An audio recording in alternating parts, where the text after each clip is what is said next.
नमस्कार साथियों, आपका स्वागत है आपके चैनल सरकारी जॉब अड्डा में। तो हम यहाँ पर Madhya Pradesh employ selection board द्वारा जो पटवारी की भर्ती की जा रही है उसके कुछ जो प्रमुख सवाल है उसकी बात करेंगे। हम यहाँ हर शिफ्ट में होने वाले क्वेश्चन और जो वेरिएशन हो रहा है उनकी बात करेंगे। और मेरा एग्ज़ाम हो चुका है, मेरा स्कोर क्या रहा यहाँ भी उसकी बात करेंगे। और कुछ जो सवाल जो सभी छात्रों के मन में है कि भाई अप्रैल के एग्ज़ाम में पैटर्न चेंज होगा, पढ़ाई कहाँ से करें, दूसरा कहाँ से आ रहे हैं प्रश्न। कुछ बच्चे कह रहे हैं कि पेपर बहुत टफ आ रहा है, कुछ कह रहे हैं पेपर बहुत सिंपल आ रहा है। तो ऐसा क्या पढ़ें कि हमारे प्रश्न बन जाएं। और तीसरा है अनुमानित कट ऑफ। तो आइए इन सब के बारे में बात करते हैं। पहले हम कुछ बात करते हैं प्रमुख बिंदुओं की। जैसा कि मेरी पूरी वीडियो मैंने कहा था कि एग्ज़ाम 15 मार्च से स्टार्ट होगा, ठीक है। तो एग्ज़ाम 15 मार्च से स्टार्ट हो गया। मैंने ये भी कहा था कि एग्ज़ाम 15 से 20 दिन चलेगा, लेकिन ये अनुमान थोड़ा गलत हो गया। एग्ज़ाम चल रहा है 1 महीने से ऊपर, ठीक है। तीसरी, मैंने कुछ बुक लिस्ट अपलोड की थी जो इसी चैनल पर पड़ी है, बुक लिस्ट A और 2। इसमें मैंने चार चार सब्जेक्ट वाइज बुक्स बताई थी। तो जिन बच्चों ने भी उस वीडियो को देखा है या उस बुक से पढ़ा है उनको तो समस्या ज़्यादा समस्या नहीं आ रही है। ये नहीं कि समस्या नहीं, लेकिन ज़्यादा समस्या नहीं आ रही है, ठीक है। तो चलिए आगे चलते हैं। हम हर एक टॉपिक को देखेंगे, हर एक टॉपिक के एनालिसिस करेंगे यहाँ पर। सबसे पहले हम बात करते हैं जीके एंड जीएस। जब आप एग्ज़ाम प्रारंभ करते हो तो आपके स्टार्टिंग के क्वेश्चन नंबर 1 से क्वेश्चन नंबर 20 तक यही प्रश्न होते हैं। ये जो प्रश्न होते हैं ये विविध होते हैं। विविध की अगर हम बात करें तो इसमें जो सामान्यतः एमपी जीके के जो क्वेश्चन होते हैं वो 5 से 6 प्रश्न हैं, ठीक है। 5 से 6 एमपी जीके के हैं। उसके बाद अगर हम करंट अफेयर की बात करें तो 2 से 3 प्रश्न ही होते हैं। और उसके अगर हम भारत की इतिहास, अर्थशास्त्र और संविधान की बात करें, संविधान की अगर हम बात करें तो वहाँ अपने 6 से 7 प्रश्न होते हैं। और कुछ क्वेश्चन विविध होते हैं, विविध जो 3 से 4 हो सकते हैं। तो ऐसे अनुमानतः 20 क्वेश्चन ही आ रहे हैं, क्योंकि मैंने भी एग्ज़ाम दिया था, मेरे 20 क्वेश्चन ही आए थे, है ना। तो हम बात करते हैं भाई इनके लिए पढ़े कहाँ से। तो जो भी छात्र एमपीजीएस को पढ़ रहे हैं या जिसने नहीं पढ़ा है तो वो तथ्यमाल की एक बुक आती है, विश्व जिलेवार, जिलेवार तथ्यमाल की किताब आती है, उसको पढ़ लें। जितने भी मैंने एनालिसिस किया शिफ्टों का, जितने लोगों से मिला हूँ, तो जिन्होंने उन्होंने जो क्वेश्चन बताए ना वो इस बुक में सामान्यतः 80 से 90% क्वेश्चन तो उस बुक में अवेलेबल ही हैं। तो आप उस बुक से पढ़ सकते हैं जिन्होंने नहीं पढ़ा है। और बाकी जो एमपीजी के पढ़े उनको कोई दिक्कत आएगी नहीं, ठीक है। और भारत के इतिहास, कला, संस्कृति, अर्थशास्त्र, पॉलिटिकल जो मैंने बुक बताई थी लूसेंट, तो लूसेंट जिसने भी पढ़ी है तो उसको सामान्यतः समस्या नहीं आ रही है। समस्या आ रही है विविध क्वेश्चनों में। जो विविध होते हैं ना, कुछ अजीब से क्वेश्चन जो कहीं भी उपलब्ध नहीं होते, उनमें समस्या आती है। तो समानता जो मुझे लगता है कि जीके के 20 में से आपको 14 से 15 नंबर करना थोड़ा आसान रहेगा, तो आप इसकी तैयारी कर सकते हैं जो मैंने बताया था। चलिए अगली टॉपिक पर चलते हैं। अगला टॉपिक है इंग्लिश। इंग्लिश की जो प्रश्न संख्या मेरे में रही थी वो थी, इंग्लिश की प्रश्न संख्या मेरे में रही थी 26 से मेरे में आई थी, सॉरी माफ़ कीजिए, 21 से 36 45 ये मेरे प्रश्न संख्या रही थी। यानी इंग्लिश के 25 क्वेश्चन मेरे में आए थे। अब इंग्लिश के लिए हम क्या पढ़ें, तो मैं जो बता रहा हूँ ना, हर शिफ्ट में वही क्वेश्चन है, हर शिफ्ट में वही क्वेश्चन है। तो इंग्लिश की अगर हम बात करें तो ईडियम्स, ईडियम्स के आ रहे हैं हमारे 5 से 6 क्वेश्चन, ठीक है। ईडियम्स के आ रहे हैं हमारे 5 से 6 क्वेश्चन। उसके बाद हम बात करें do us direct, do us direct के आ रहे हैं हमारे 2 से 3 क्वेश्चन। उसके हम बात करें एक्टिव के आ रहे हैं 2 से 3 क्वेश्चन। पैराजम्बल, पैराजम्बल यानी सेंटेंस अरेंजमेंट, वो आपको ABCD देगा, फिर आपको अरेंज करना है कि डी पहले आएगा कि ए पहले आएगा सी पहले आएगा ना। फिर आ रहा है सेंटेंस इम्प्रूवमेंट, इम्प्रूवमेंट के 2 से 3 क्वेश्चन आ रहे हैं, ठीक है। फिर आ रहे हैं fill in the blank. Fill in the blank सामान्यतः मेरे में तो आर्टिकल नहीं आए थे, लेकिन फिल इन द ब्लैंक में आपके एडवर्ब, एडजेक्टिव, प्रेफिक्स, सरफिक्स से आधारित क्वेश्चन आ रहे हैं, ठीक है। उसके बाद हम बात करें एंटोनेम और सिनोनेम। तो एंटोनेम और सिनोनेम के जो क्वेश्चन है समानता मेरे में तो एक एक ही आया था, ये आ रहा है, ठीक है। फिर हम बात करें मिसलेनियस स्पेलिंग, मतलब मिसिंग वर्ड थी बीच में, मतलब स्पेलिंग गलत दी थी, तो आपको फाइंड करना था कि कौन सी स्पेलिंग गलत है या कौन सी स्पेलिंग सही है। तो इस आधारित से हमारे 2 से 3 क्वेश्चन आए थे। तो इस प्रकार इंग्लिश के कुल 25 क्वेश्चन ही आए थे मेरे शिफ्ट में, ठीक है। अब हम बात करते हैं अगले टॉपिक की। तो जो अगला टॉपिक है वो है साइंस। तो साइंस की हम बात करें, साइंस तो जो सामान्य जो साइंस है ना वो साइंस नहीं है, इसको आप डेली रूटीन का साइंस बोल सकते हैं, ठीक है। साइंस की अगर हम बात करें तो फिजिक्स है, उसके 2 क्वेश्चन होंगे, ठीक है। हम बात करें केमिस्ट्री, उसके भी 2 क्वेश्चन होंगे। और हम बात करें बायोलॉजी, तो बायोलॉजी के भी 2 से 3 क्वेश्चन ही होंगे। अब कुछ क्वेश्चन जैसे मेरे में आया था कि जो AG है उसका सिंबल क्या है, तो वो चांदी का होता है ना। मेरे एक कज़न है उसके में आया था कि भाई ZN किसका होता है, जिंक का होता है, ZN जिंक का होता है। तो जितने भी रासायनिक तत्व हैं उनके वैज्ञानिक सिंबल याद कर लो, ठीक है। जैसे SN है, ZN है, AG है, ये सारी चीज़ें याद कर लो। मतलब साइंस टफ नहीं आ रही, जो मैंने नोटिस किया साइंस टफ नहीं आ रही, जिसको बेसिक साइंस आती है वो। अब बात आती है कि भाई इतना सब तो नॉर्मल साइंस में ही आ रहा है। अब हम बात कर रहे हैं पर्यावरण, ये साइंस में प्रमुख तत्व निभा रहा है। 8 से 10 क्वेश्चन पर्यावरण में साइंस इस टॉपिक से आ रहे हैं साइंस के अंदर, ठीक है। ये बेसिक क्वेश्चन है, आपने अगर थोड़ी जानकारी रखते हो तो आप, जैसे मेरे में आया कि निम्न में से कौन सा बायोडिग्रेडेबल होता है, तो उसका मैं कागज आंसर था, है ना। तो ऐसे क्वेश्चन आ रहे हैं, तो इतना आपने पढ़ा हो तो आपकी साइंस बननी चाहिए। अब 2 से 3 तो उल्टे सीधे क्वेश्चन होते हैं तो शायद किसी के भी नहीं बनेंगे ना, वहाँ तो कई लगते हैं, ठीक है। साइंस के बाद अगर हम बात करें अगला टॉपिक तो मैनेजमेंट। मैनेजमेंट की अगर हम बात करें तो भाई कुछ क्वेश्चन जो 8 से 10 हैं, 25 क्वेश्चन का मेरा अनुमान है क्योंकि मैं इसको काउंट नहीं कर पाया था।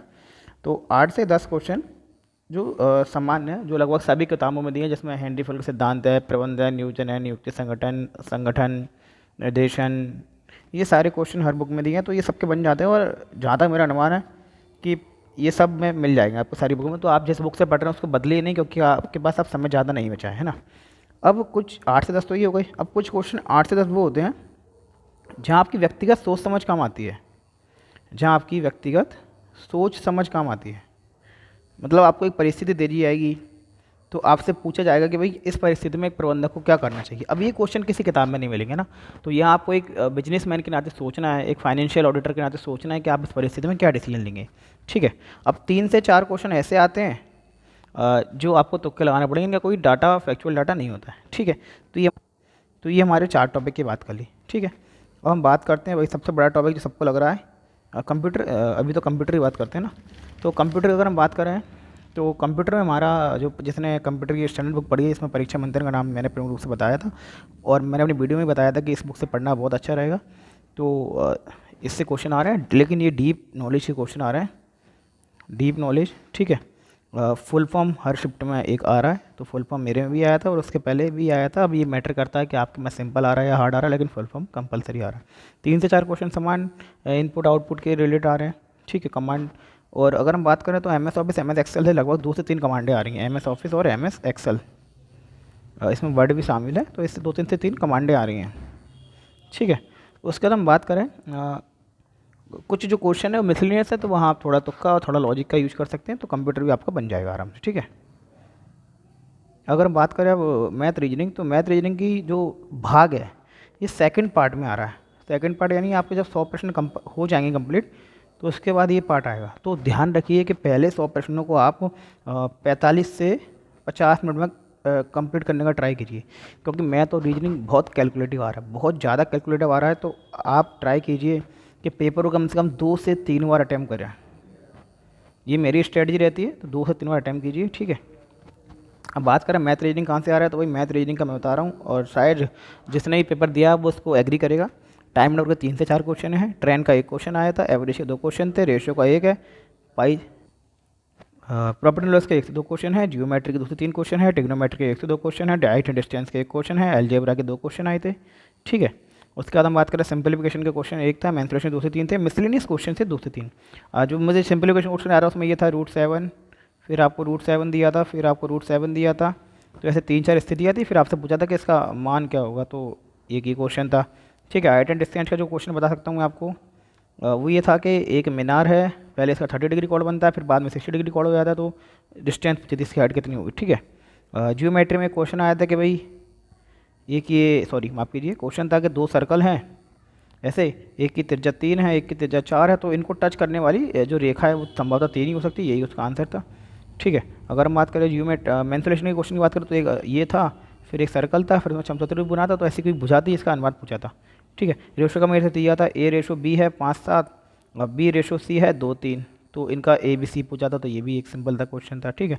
एवरेज में ABCD 5 लोग थे, इसमें ABC का रेशो दिया था 100%, 110%, 95%, और जिनका औसत दिया था उसका कुछ इस टाइप से क्वेश्चन था, तो ये क्वेश्चन था, ठीक है। ट्रेन का टाइम नंबर का क्वेश्चन थोड़ा MDH पे बेस्ड आया था मेरे में, MDH W1 और MDH W2, तो इसको भी याद देख लीजिए। तो मैथ टफ नहीं है, मैथ थोड़ा कैलकुलेटिव है, तो थोड़ा कैलकुलेशन में ध्यान दीजिए। ऑप्शन ऐसे आ रहे हैं, जैसे मेरे में एक ऑप्शन आया था 44.81, 44.61, 44.31, 44.71। तो ये बहुत डीप क्वेश्चन था, इसका आंसर ये था जो मेरे लगा गया है। तो बहुत अच्छे से कीजिए, ट्राई कीजिए कि मैथ का एक क्वेश्चन कम से कम 2 बार कीजिए, है ना, 2 बार कीजिए। और कुछ 2 से 3 क्वेश्चन आएंगे जिनकी वैल्यू बहुत गलत सलत हो जाती है, तो आप ट्राई कीजिए जो आपका आंसर, जैसे हिंदी से मीडियम से है तो आपका आंसर अगर हिंदी में नहीं आ रहा हो तो आप इंग्लिश को भी पढ़ के देखिए, क्योंकि मेरा आंसर 1-2 क्वेश्चन को इंग्लिश से आया था, हिंदी से नहीं आया था ना, तो आप ये करके दीजिए। अब बात करें रीजनिंग की, तो सेटिंग अरेंजमेंट आए थे 3 से 4 क्वेश्चन। जैसे एक सर्कल था, उसमें 8 लोग बैठे थे, फिर कोई हॉकी, कोई फुटबॉल, कोई क्रिकेट खेला था, तो उसके अकॉर्डिंग उनको अरेंज करना था। प्रायिकता आई थी कि एक सिक्के को उछाला जाता है और एक पास से उछाला जाता है, तो उसकी प्रायिकता पूछी थी उन लोगों ने।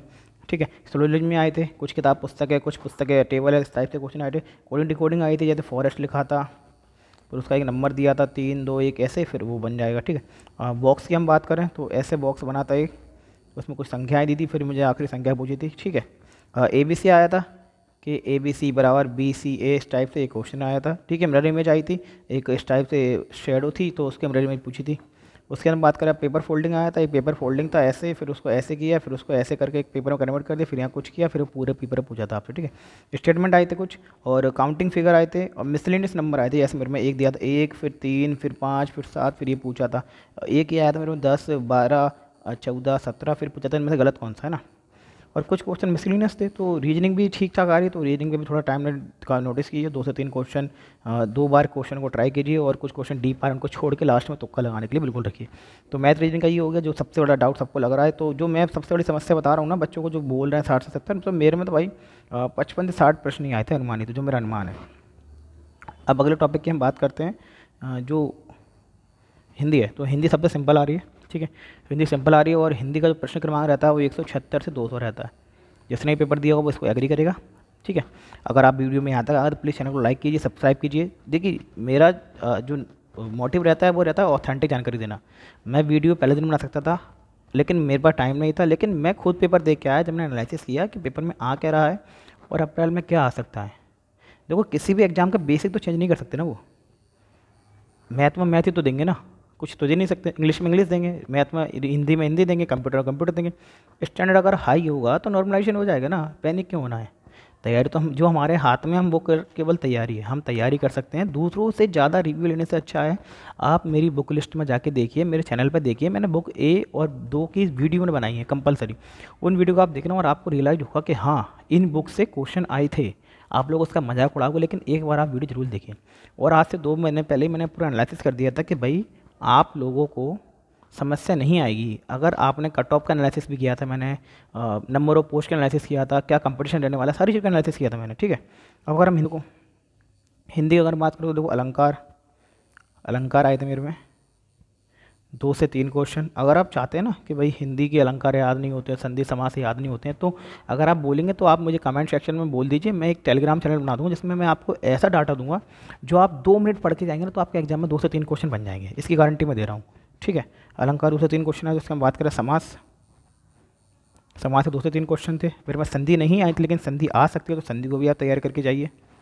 ठीक है, उसके बाद विराम चिन्ह से 2 से 2 क्वेश्चन आए थे मेरे, विराम चिन्ह, विराम चिन्ह। ठीक है, फिर कथन आए थे कुछ, कथन, कथन बेच कुछ क्वेश्चन आए थे मेरे में। ठीक है, कुछ जैसे कथन दिया था, कथन में पूछा गया था कि विस्मयादि है, नकारात्मक है, सकारात्मक है, पूछा गया था। ठीक है, और तत्सम तत्व के क्वेश्चन आ रहे हैं, जिसने दिया होगा उसको पता होगा। तत्सम तत्व के 2 से 3 क्वेश्चन आ रहे हैं। और शब्दयुग्म आ रहा है, शब्दयुग्म वैसे शुल्क दिया था और शुक्ल दिया था। शुल्क और शुक्ल माइनर सा अंतर है, लेकिन इसका कोई अर्थ जो निकालोगे आप प्रॉपर तो उसमें अलग अंतर आएगा। ठीक है, तो उसका उसमें अलग अंतर आएगा। उसके बाद हम बात करें तो पर्यायवाची आया था मेरे में, पर्यायवाची आया था एक, विलोम आया था, और अशुद्ध वाक्य भी आए थे। तो ये सिलेबस था पूरा जो मैंने आप एनालिसिस किया, और ये 100% जेन्युइन डाटा है, क्योंकि मैं खुद एग्ज़ाम दे के आया हूँ, इसमें 1% भी फेक नहीं है। तो ये सारा अगर आप तैयार करते हैं तो आपके पटवारी में 120 प्लस कोई नहीं रोक सकता। अब आप बोलेंगे इससे क्या हुआ, तो देखिए भाई 90 नंबर आपके प्रॉपर 100% एक्यूरेसी वाले होने चाहिए। ठीक है, फिर कुछ क्वेश्चन ऐसे रहते हैं, इसमें 40 क्वेश्चन मान सकते हैं जो 50-50 होंगे, या तो ये या तो वो। ठीक है, अब मान के चलिए इसमें आपके अगर 25 भी सही बैठ गए तो वही 90 वहाँ, 25 वहाँ, ठीक है, 130 हो गए, 90 और 25 हो गए ना। अब बचे कितने आपको 70 क्वेश्चन। अब 70 में से अगर आपको 30 भी तुक्के लग गए तो ये आपका स्कोर हो गया 145। हालांकि मैं ये नहीं बोला कि सबके तुक्के लगेंगे, लेकिन अगर आपके 100 नंबर 100% एक्यूरेसी से आ रहे हैं ना, जिसमें आप श्योर हो कि भाई ये मेरे कंपलसरी नंबर आएंगे, तो आपकी गलती कहीं नहीं हुई। अब कुछ लोग उससे कंपेरिजन कर रहे हैं भाई 80, 82, 90 ये नंबर आ रहे हैं लोगों के, तो इनसे तुलना किस चीज़ की करना। जिन छात्रों के 120 आ रहे हैं तो इनसे आप कंपेरिजन है ही नहीं ना। अब भाई इतने फॉर्म भरे थे 12 लाख, तो 12 लाख में से 3 से 4 लाख तो एग्ज़ाम देने जा रहे हैं, ठीक है, मतलब जो तैयारी करके जा रहे हैं। 2 से 3 लाख तो एग्ज़ाम देने जाएंगे नहीं, क्योंकि एग्ज़ाम सेंटर बहुत दूर है। और जो कुछ बचे 5 से 6 लाख, ये वो हैं जो 100+100 वाले हैं केवल, है ना। तो ये सारी चीज़ें मैटर करती हैं। तो आप आराम से पढ़िए, और जो मैंने आपको बुक लिस्ट सजेस्ट की थी, एक बार फिर से बोल रहा हूँ, जिनका आगे एग्ज़ाम है वो मैथ फोकस करें, ठीक है, रीजनिंग पे फोकस करें, थोड़ा MPGS देख लें, थोड़ा सा, ज़्यादा नहीं, जिसको आता है, और इंग्लिश पे विशेष फोकस करें, क्योंकि इंग्लिश की जो टॉपिक मैंने बताया ना, तो इंग्लिश उससे बाहर नहीं जा रही है, ठीक है। ये सारी चीज़ें आप कवर कर लें, हिंदी आपकी बननी चाहिए। अब बात है कि भाई मेरा स्कोर कितना रहा था, है ना, क्योंकि थंबलाइन तो यही थी कि मेरा स्कोर 140+ है, तो वही हाँ, मेरा स्कोर 140 बना है। ये मेरा पेपर था 18 की 2 शिफ्ट में। जो मेरा एग्ज़ाम में 140 मार्क्स आए थे, 18 की सेकेंड शिफ्ट मेरा एग्ज़ाम था। आगे बात करते हैं, अब एक्सपेक्टेड कट ऑफ की बात कर लें, क्या जाएगा।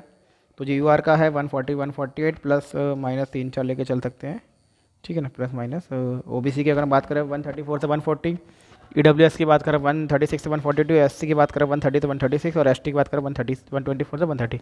अब कट ऑफ यही जाने वाला है, क्योंकि किसी भी बच्चे के 170+ तो मैंने सुने ही नहीं अभी तक, ठीक है। और ज़्यादातर जो बच्चे हैं उनके कट ऑफ आ रहा है, स्कोर आ रहा है 100 से 110 के बीच में, ठीक है। तो ये कट ऑफ रहने वाला एक्सपेक्टेड है। 160 तो कैसे भी नहीं जाएगा, कुछ टीचरों को मैंने एनालिसिस सुना तो ये तो कैसे भी नहीं जाएगा। और यहाँ तक आ गया तो वीडियो में लाइक कीजिए, शेयर कीजिए, सब्सक्राइब कीजिए। धन्यवाद। जय हिंद, जय भारत।